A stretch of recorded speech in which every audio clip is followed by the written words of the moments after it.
پکتیکا کې د پلتوني اوبو بند جوړولو چارې بیرته پیل شوې. پکتیکا کې د پلتوني بند جوړولو چارې نن د ریاست الوزرا د اقتصادي مرستیال ملا عبدالغني برادر لخوا بیرته پیل شوې. دغه بند جوړولو چارې په 1399 کال کې د پخواني حکومت پر مهال پیل شوې، خو په افغانستان کې له سیاسي بدلون وروسته ودرېدې. د پلتوني اوبو بند جوړولو چارو د پیل مراسمو کې چې نن جوړ شوي وو، د ریاست الوزرا اقتصادي مرستیال ملا عبدالغني برادر وویل دغه بند د شاوخوا 25 میلیون متره مکعب اوبو زیرمه کولو او 2025 هکټاره ځمکې خړوبولو ظرفیت لري او 915 کیلووټه برېښنا به هم تولید کړي. هغه دا راز زیاته کړه چې دغه بند په جوړېدو به سلګونو هیوادوالو ته په مستقیم او غیر مستقیم ډول د کار زمینه هم برابر شي. د نوموړي په خبره اسلامي امارت ته درکړې ده چې د پیاوړي اقتصاد لپاره کرنه مهمه ده او د کرنې د ودې لپاره اوبو تر ټولو مهمه اړتیا ده. د برادر په وینا د اوبو مدیریت د اسلامي امارت په لومړیتوبونو کې دی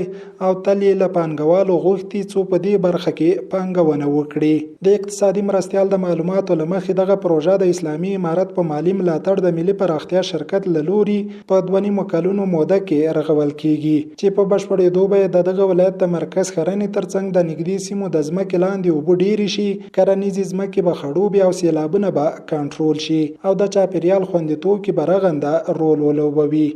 د یوې بلې جربیناوي پروژې په پرانیسته غونډه کې سره راټول شوي یو. الحمدلله اسلامي امارت نن بیا د یوه داسې عنصر د مدیریت لپاره ګام اخلي چې الله تعالی ورپورې د هر شي د ژوند بقا تړلې ده او په نړیواله کچه یې ارزښت ورځ تر بلې په لوړېدو دی. اسلامي امارت دا درکړې ده چې د پیاوړي اقتصاد درلودلو لپاره زراعت او د زراعت د پرمختګ لپاره اوبه تر ټولو مهمې دي. همدې موخې ته د رسېدلو لپاره اسلامي امارت د اوبو مدیریت په خپلو لومړیتوبونو کې نیولي او پوره توجه یې ورته کړې.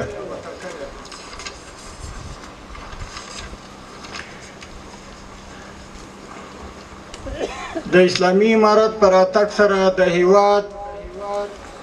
خودکفا کېدو، ټولنیز او اقتصادي پرمختګ لپاره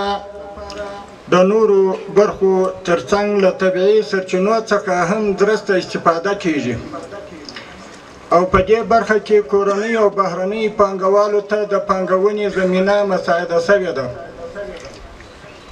دا چې د پکتیکا ولسونه محروم او سیمه یې د بند لپاره له مناسب موقعیت څخه برخمنه ده. اسلامي امارت مسؤلیت لري چې د دوی ستونزو ته رسیدنه وکړي او هغه پروژې ورته پیل او بشپړ کړي چې د دوی اقتصادي ستونزې تر یوه اندازې پورې حل کېدای شي. دا یو پیلامه ده. نن انشاءالله دوی ته موږ ډاډ ورکوو، د پکتیکا ولسونو قومونو ته اسلامي امارت انشاءالله نور هم په څه فکر کې دي چې د پکتیکا ولایت د ولسونو دپاره ډېر څه وکړي. اسلامي امارت به د پلتوني اوبو زیرمه کولو بند د کارونو په اړه له شته امکاناتو په کار اخیستلو پوره هڅه وکړي چې چارې یې ژر بشپړې کړي او له قراردادي شرکت څخه هم غوښتنه کوي چې څومره ژر ممکنه وي دغه پروژه په ښه کیفیت په پوره صداقت او امانتداري سره بشپړه کړي. موږ دوی ته له خپل لوري د پوره همکارۍ ډاډ او اطمینان هم ورکوو. له نیکه مرغه په هیواد کې له فتحې وروسته د اقتصادي کمیسیون په ناستو کې د هیواد په کچه د لویو او متوسطو بندونو چې کارونه یې نیمګړي یا هم نه وه پیل سوي د اوبو او انرژي وزارت په مشرۍ کاري ټیمونه وټاکل شول. دغو ټیمونو د یادو بندونو د ارزونې او عملي چارو د پیل لپاره هر اړخیز جامع کاري پلانونه جوړ کړل چې د اعلی قدر امیر المؤمنین شیخ صاحب حفظه الله له منظورۍ وروسته د ډیرو بندونو عملي چارې پیل شوي دي چې له هغه جملې د کمال خان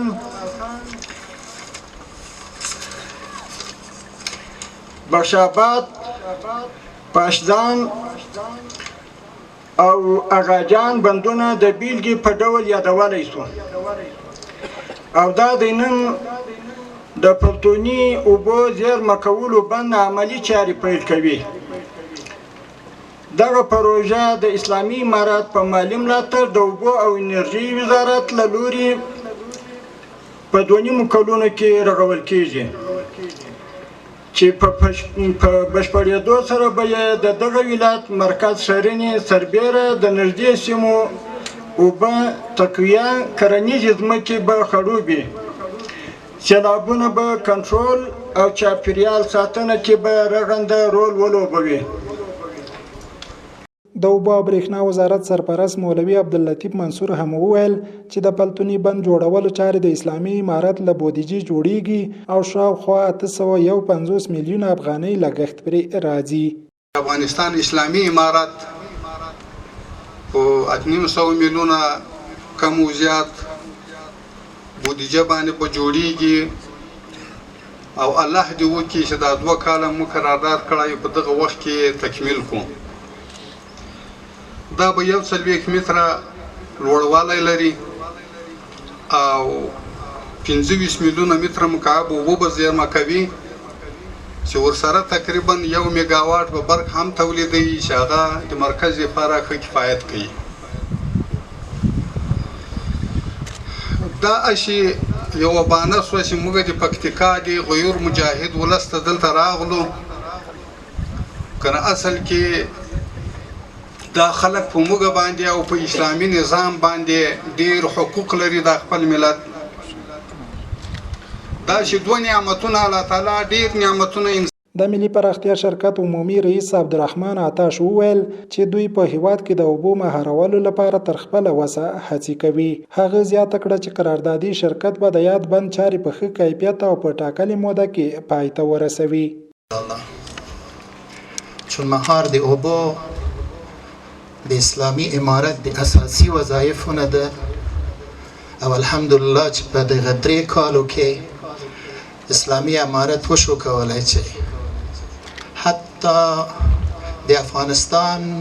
د تاسیس نه تر اوسه پورې کوم مقدار اوبه چې اسلامي امارت په 3 کالو کې